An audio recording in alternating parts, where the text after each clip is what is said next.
Good afternoon. We are live as usual around this time because, of course, I have to walk a little bit. I say a little bit, I've got to walk a lot. And this is the easiest way for me to get my steps in without feeling like I am wasting time.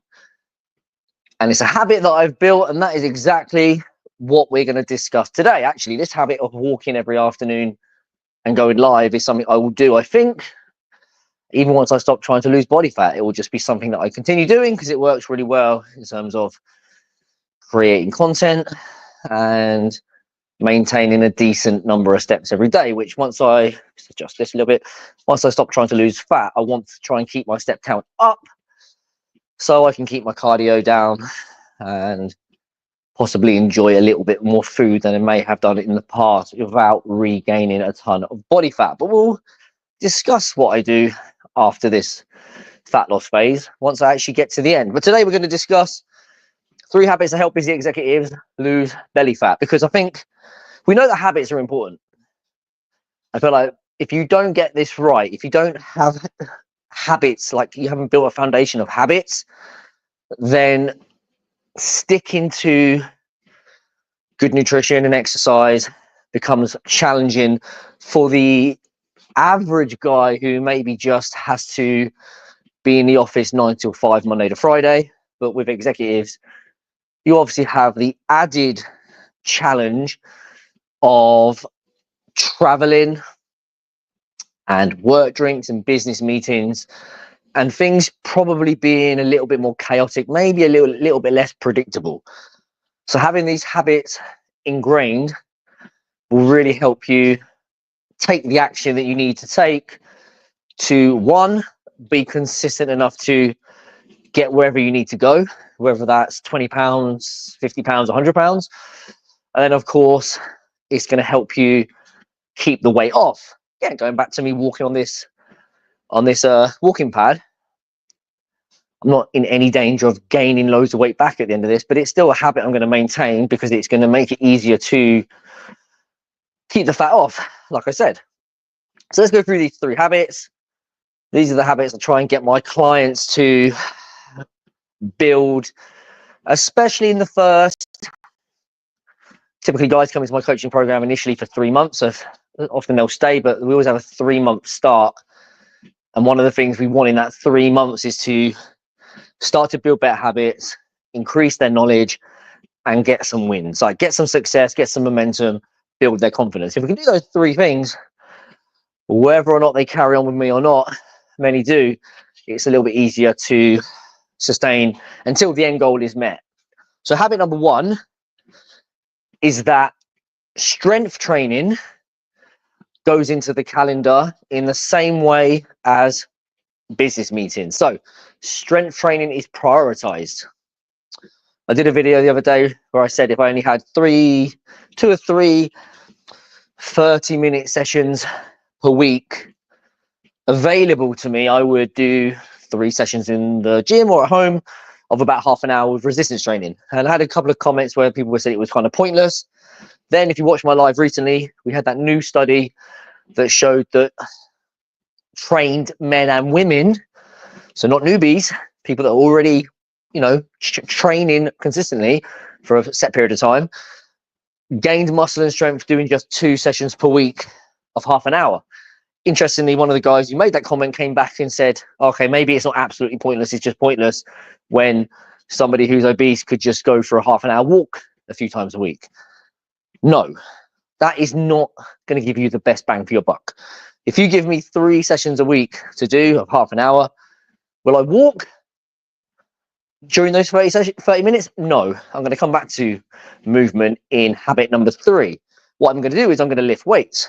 I might do them with some short recoveries at times, so I keep my heart rate up. But I'm going to basically do lifting to maximize muscle retention, hopefully muscle building, improve strength, and of course, still going to get blood pumping, still going to get you breathless, it's still going to improve your fitness. But it has to be something you prioritize and you think to yourself, when am I going to get it done? So the clients I see that do well with me, many of them, a large percentage of them travel a lot. A couple of them have just been traveling for 2 or 3 weeks straight. I've got a couple of guys who they come back to the UK for a week or two and they travel for a week. It's the traveling is very, very, it's a big part of their life. And they don't think to themselves, oh, I'll miss the strength training, I'll give it a miss. It's always in their mind, how am I going to do it? Will I train in the hotel room? Can I find a gym nearby? Can I, if the very least, can I do body weight training? And what they're doing is the lifting has become a priority. It's become something that is ingrained. It's a habit. And that means they can put it into their calendar where possible. There will be times where you can't always do that. There'll be times when it has to change. Like you've put it in on a Monday morning and suddenly you've got an early meeting or the kids are ill. You know, there's always going to be something that gets in the way. But it's still, for the most part, a good idea to put when you're going to lift into your calendar and treat it as something that is as important as anything else that goes into that calendar, like a business meeting or a date with your wife, because it has to be important. Because if it's not important, putting it into a calendar is pointless, because the second you put it in, you could just delete it and replace it with something else. It has to be something that 9 times out of 10, unless there's a genuine emergency or something that definitely has to change, if it's in the diary, you don't book over it. That's habit number 1. Strength training becomes a priority and it gets scheduled in the calendar like everything else.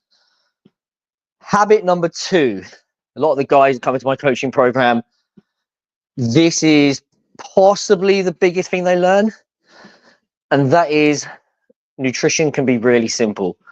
Has to be simple. It can't be complicated and it can't be rigid. It can't be overly strict. Again, if you are an executive who has traveling, so you're going to be at airports, that's a challenge. If you're staying away from home, like my client Jordan recently did 3 weeks of traveling, and you are spending 3 weeks in hotels and eating in restaurants, that is a challenge.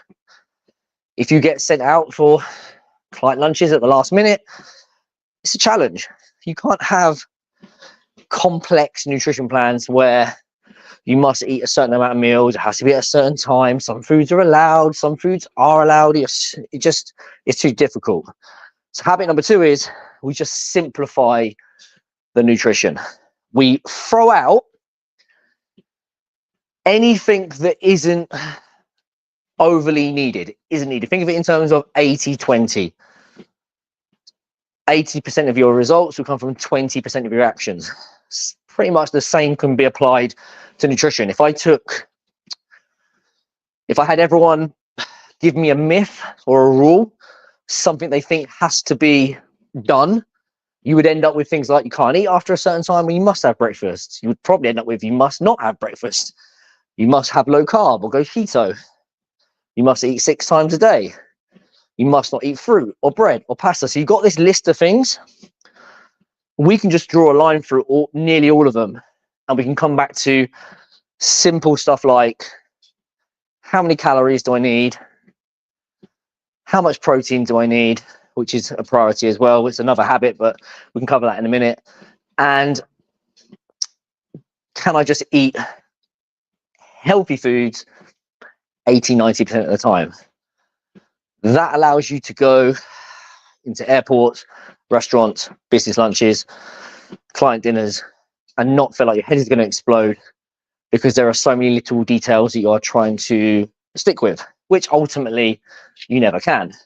So habit number 2, keep things simple, especially when it comes to nutrition.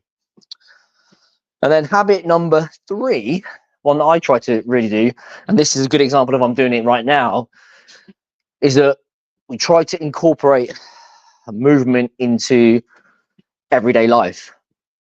I did a video yesterday where I said, for a lot of you guys, you're probably not going to find half an hour, 45 minutes or an hour to walk in a day. Maybe if you get up really early in the morning, maybe if you get up really late at night.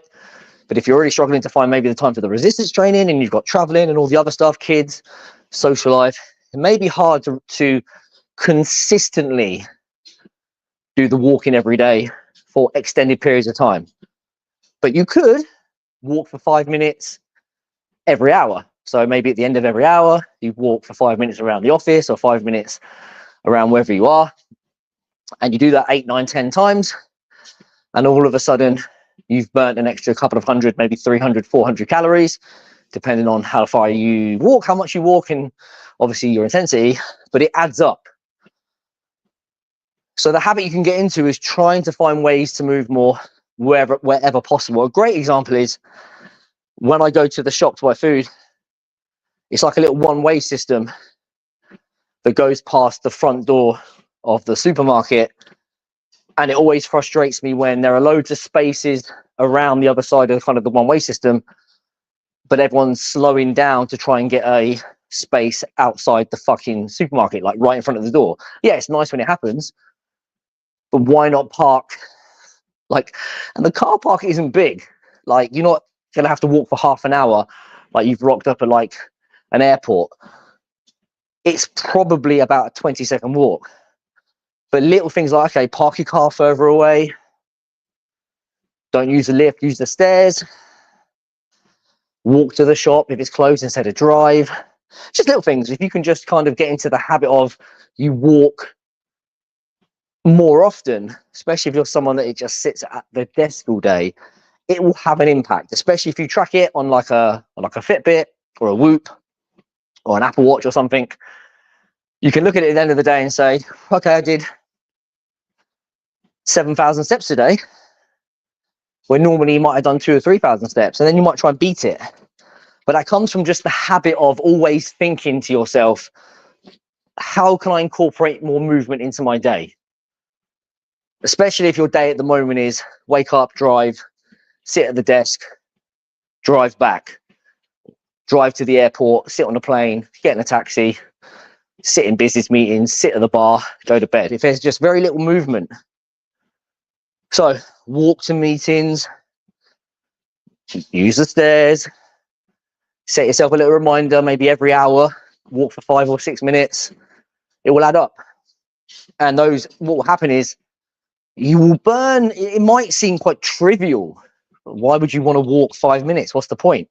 I need to do long sessions, or I need to do interval training and spinning classes, all these things that make a difference. Well, if you get one of the things I've done with this current diet that I'm doing, fat loss phase, that I didn't do any other time, was walk more. And yes, this is quite convenient for me. I bought the walking pad. I can walk when I go live. I can walk when I do the videos. I walk around quite a bit at the gym. I walk my dogs. And yes, it is a little bit time consuming at this point in time, but I wouldn't suspect or expect any of you to have to get to the point where you're doing as many steps as me. But averaging the 15, 6, I'm averaging about 17,000 steps actually this week. It's not that challenging just because I've bought this walking pad, and it will add up.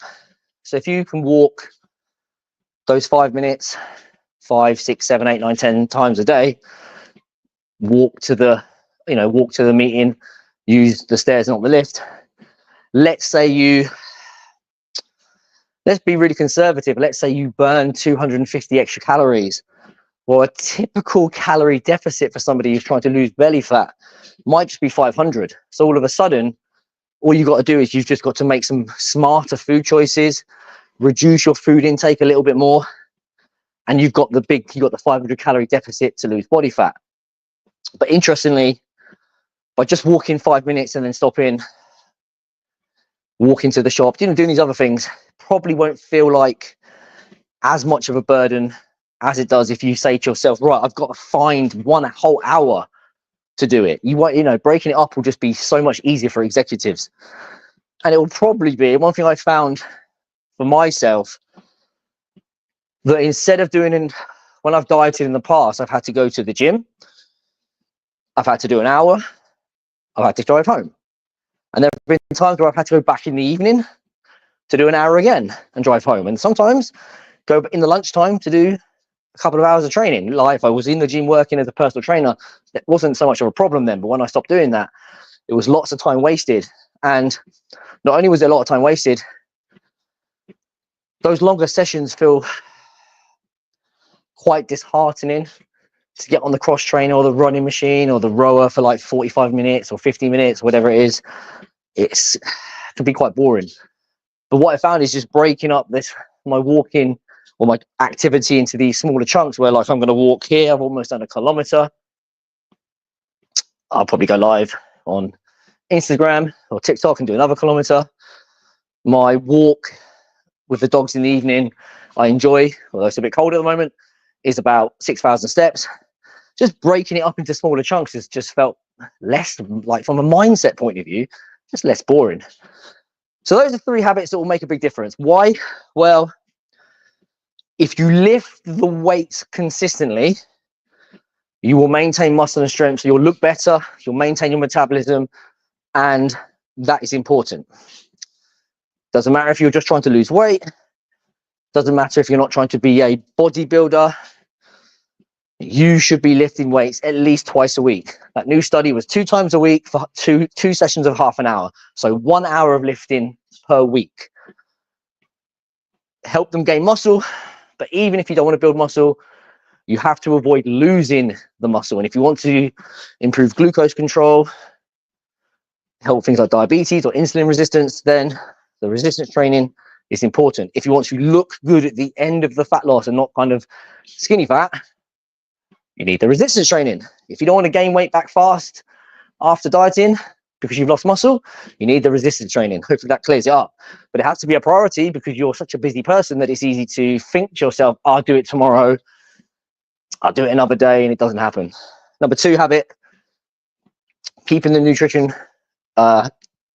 simple allows you to be consistent. And if you've struggled to lose weight in the past, then as an executive, your biggest problem is, from a nutritional standpoint, is consistency. It will be, I can do it at times when maybe I'm less busy. I don't really know how to do it while I'm traveling or eating with clients. Then I get disheartened. I fall off the wagon. Maybe I spend a few weeks wallowing, or maybe months. I gain weight back and then I have another go. Great example of this will be January. People will start. They won't be able to be consistent for various reasons, and they will stop at the end of January, or I think the stats show that by about mid-February, most weight loss journeys have been given up on. Keeping the nutrition simple, focusing on things that are easy to do, and having an element where you can be flexible with it and change it, i.e. calories higher one day than another. Food choices can change. No foods are banned. Some days might be high carb, some days might be low carb. Some days you eat at lunchtime, some days you have a breakfast with your families. If you can move it all around like that and you can be consistent, you will not only get results because you'll be able to tick the boxes over time, but you'll be able to keep the weight off because you won't get to this thing of like, I know I've done it, but that was torturous and I want to stop. And then point number 3, just maintaining activity, like incorporating activity into your everyday life. It's just an easy way to burn some extra calories, improve your fitness. And if you're somebody that sits at the desk all day in a little office, getting off that chair from time to time and going for a little walk around, especially if you have got a bit more time than 5 minutes, and you can get outside. Although at this time of year, it's not as nice, but a bit of fresh air, a bit of movement will help your productivity. Hopefully stop you from sitting there snacking. So those are 3 habits. Prioritize your strength training, put it in the calendar. Treat it like a business meeting. Simplify your nutrition. It doesn't have to be all gourmet meals and everything has to be perfectly weighed out all the time. There doesn't need to be strict rules and set meal times. It doesn't have to be like a bodybuilder. And 3, move when you can. Get into the habit of moving more. Park further away from the bloody shops. Don't be that knob that causes a traffic jam because you're trying to get the space out the front. Walk to meetings. Use the stairs. Just in your mind, you're always saying to yourself, how can I move more? Hopefully that helps. That's nearly my kilometer done. Enjoy the rest of your day. If you'd like some help with this, because you are struggling with either knowing what to do, knowing how to incorporate it into your busy life, or quite frankly, you know what to do and how to do it, but you just aren't doing it because you need to kick up the butt, and you'd like my help, send me a message with the word habits We'll have a chat and we will see if my coaching program is a good fit for you, and we will go from there. Enjoy the rest of your day.